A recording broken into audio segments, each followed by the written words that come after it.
Assalamualaikum warahmatullahi wabarakatuh.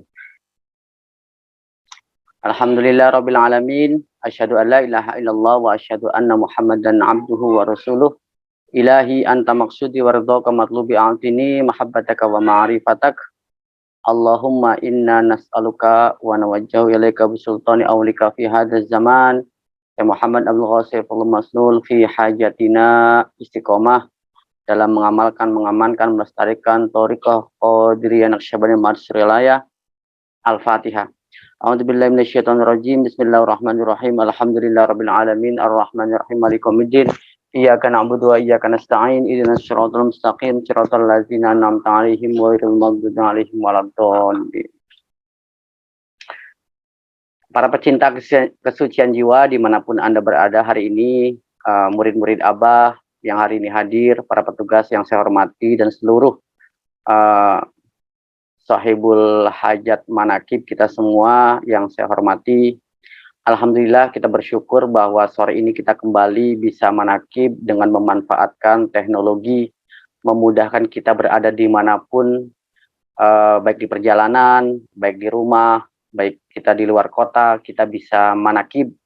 Ini adalah titik di mana kita mendapatkan energi guru kita, dan kita menambah raudhah madrasah dimanapun kita berada. Bersyukur alhamdulillah. Semakin dipermudah, semakin dimudahkan oleh guru kita dalam bertasawuf, dalam berthariqah.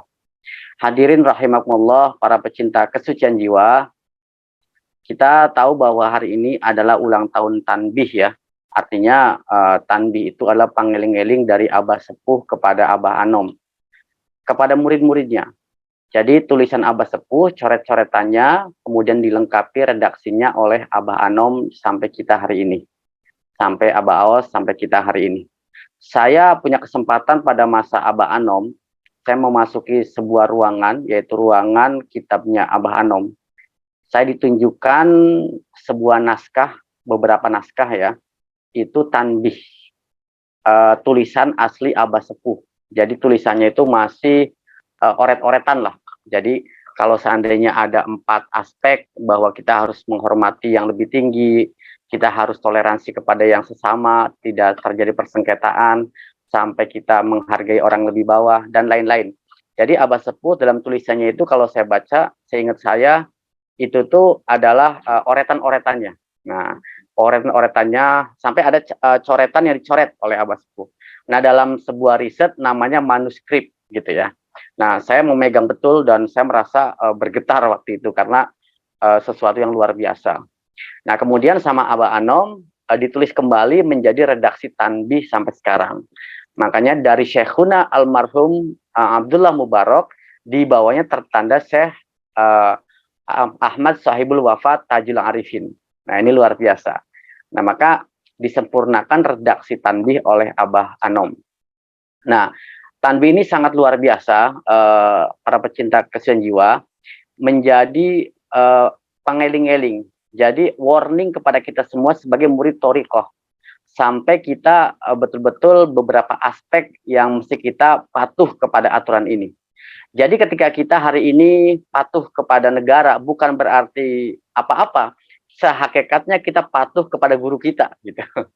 Jadi kalau kita suruh patuh kepada agama, negara, kondisi, keadaan, sebenarnya kita sedang patuh kepada guru. Memilih, bukan memilih golongan lain, tetapi memilih karena pilihan guru. Nah, ini yang penting. Nah, maka tanbih ini diterima di mana-mana, di kalangan apapun, manapun, sehingga mempermudah dakwah kita dalam bagaimana kita mengamalkan, melestarikan thariqah Qadiriyah Madsrilayah, yaitu kalimat la ilaha illallah. Nah, maka ini penting sekali kita syukuri. Kita sebagai murid selalu diperingati oleh guru kita semenjak zaman Abah Sepuh, semenjak zaman Abah Anom, sampai hari ini masanya guru kita Abah Aos. Apalagi Abah Aos banyak sabda-sabda yang terus dalam kehidupan kita. Karena Abah Aos pernah bilang, Abah Anom itu mujaddid, pembaharu. Nah, artinya kalau seandainya Abah Anom adalah mujaddid, ya Abah Aos sang mujaddid yang luar biasa. Terbukti apa? Pada masa Abah Anom kita talkin tidak boleh pakai handphone, tapi Abah Aos sudah memulai.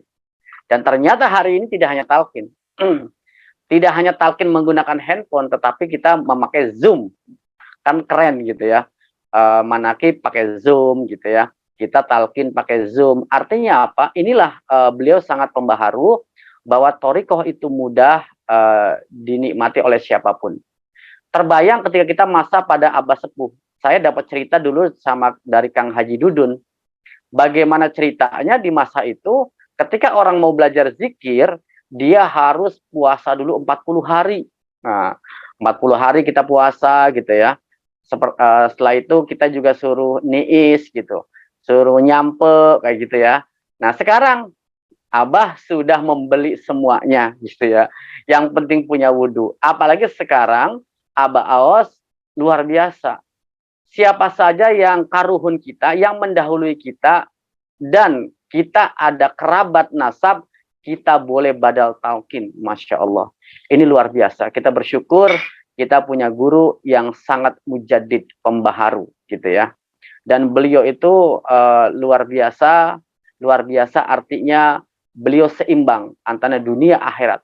Beliau sangat bagaimana mempermudah ibadah-ibadah kita. Hari ini kita bulan Rajab tahu sholat selalu diutamakan. Kalau dari para orang-orang dekat Abah, bahkan saya pernah mengalami, sholat ini adalah sesuatu yang dimanapun gitu. Saya pernah perjalanan safari manakib dengan Abah Aos bersama Syekh Fadil waktu itu. Dari Sirna Rasa sampai ke Demak, ke Cirebon, sampai ke Yogyakarta. Syekh Fadil bilang orang Indonesia itu kecil-kecil, tapi sholatnya banyak katanya. Karena melihat Abah Aos sholatnya banyak, melihat murid-murid Abah Aos sholatnya banyak gitu ya. Nah ini luar biasa gitu ya. Nah ternyata kita tahu bagaimana sholat kita dalam 24 jam, amalia mursyid kita luar biasa. Di bulan Rajab hari ini Abah Aos tidak memerintahkan, tetapi mencontohkan kita banyak sholat. Kita Rajab malam tanggal 1 Rajab, malam Jumat pertama, malam tanggal 15 Rajab, malam 30 Rajab, nanti ketemu Sya'ban gitu ya. Salat 100 rakaat gitu.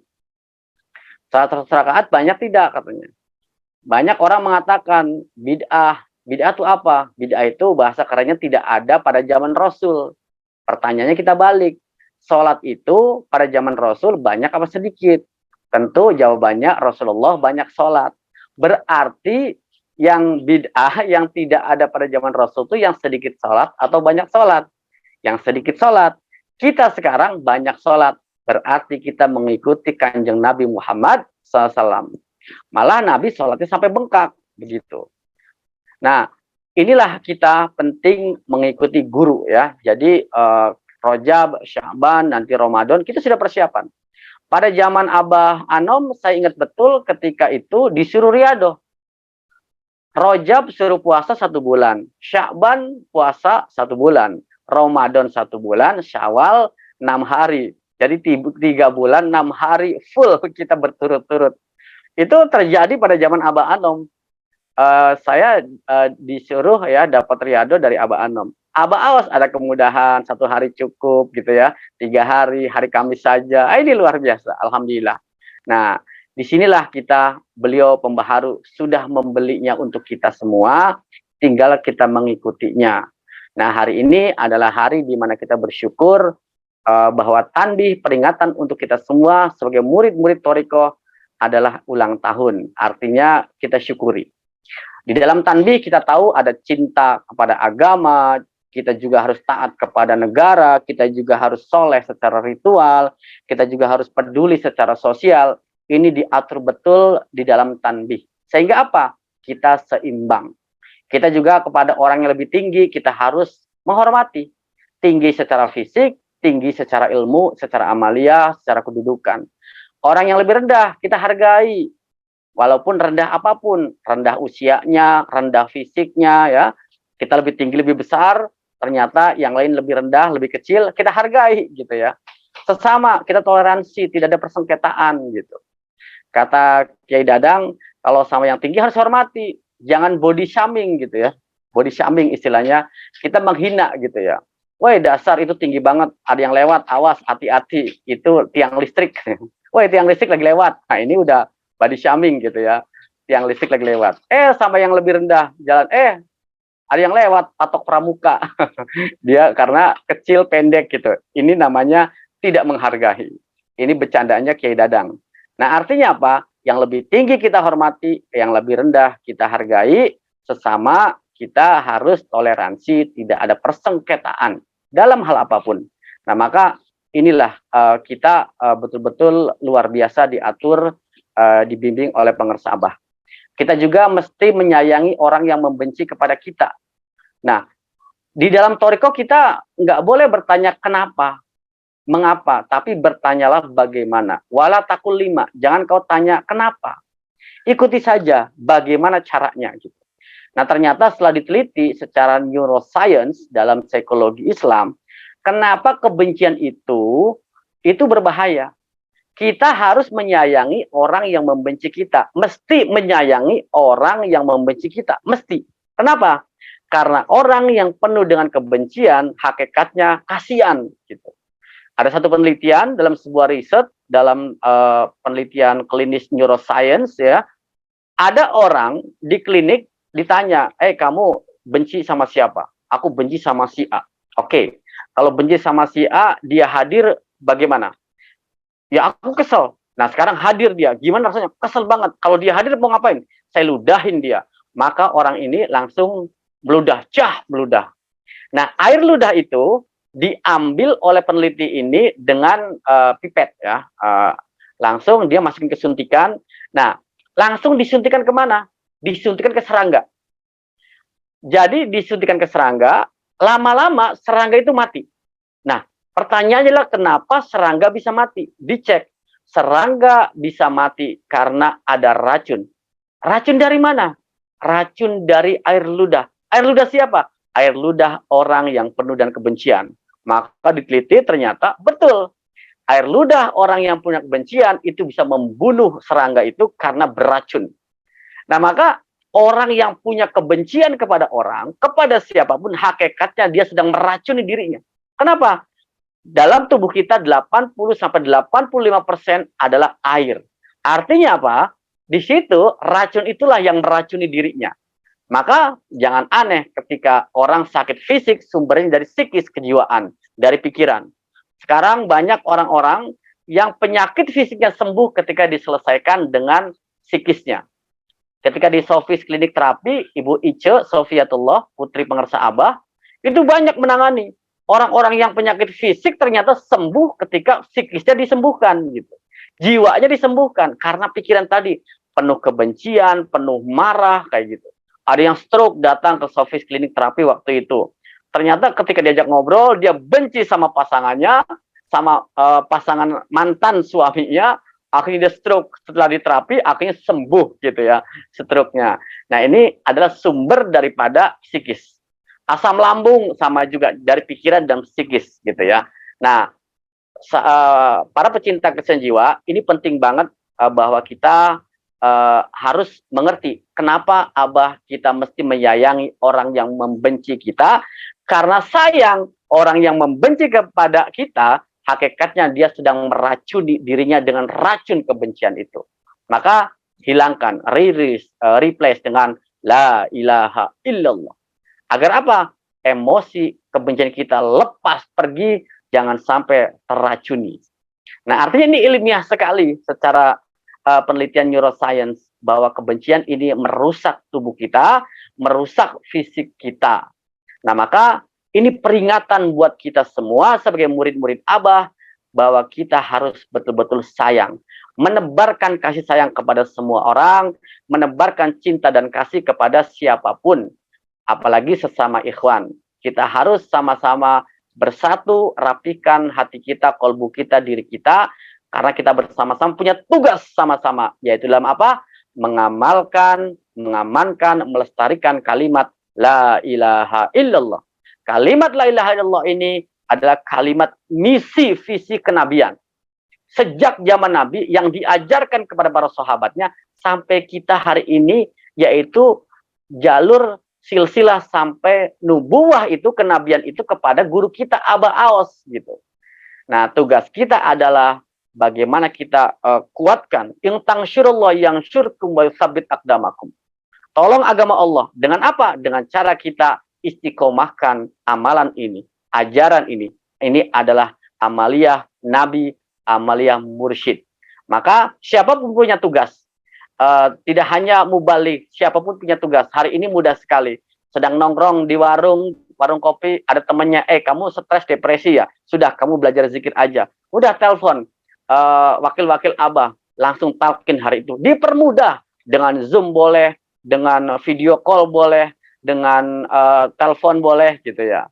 Saya beberapa hari yang lalu seperti ini, ternyata di sananya disorot pakai slide gitu ya, ternyata satu musola. Nah, ini kan luar biasa. Inilah hebatnya Abah Aos pada zaman ini. Thoriqoh dipermudah, thoriqoh sangat indah kita amalkan dimanapun. Sholat kita juga sangat mudah. Dulu di perjalanan kayaknya kalau nggak ketemu masjid kayaknya nggak sholat. Dikit-dikit kita langsung rapel gitu ya. Sekarang kita sholat dimanapun, di kendaraan bisa sholat, di kereta bisa sholat, di pesawat bisa sholat, di stadion Abah sholat juga, Abah di 21 juga sholat. Kebayang mental ini luar biasa. Saya pernah ikut, Masya Allah, di rumah makan, di supermarket yang mewah di Jakarta, beliau sholat, saya mengikuti. Ya lumayan, awal-awal rada banyak ngelihat orang, mentalnya luar biasa. Dan ternyata karena mengikuti Abah, jadi terbiasa. Nah inilah, Alhamdulillah kita bersyukur kepada Allah, mudah-mudahan kita semua istiqomah mengikuti Abah dalam mengamalkan, mengamankan, melestarikan thoriqoh Nasyabandhi Madsuralaya. Insya Allah, amin ya rabbal alamin. Mudah-mudahan ini manfaat, yang baik dari pengersa Abah, yang tidak baik dari saya, mohon diluruskan, mohon dimaafkan. Terima kasih. Wassalamualaikum warahmatullahi wabarakatuh.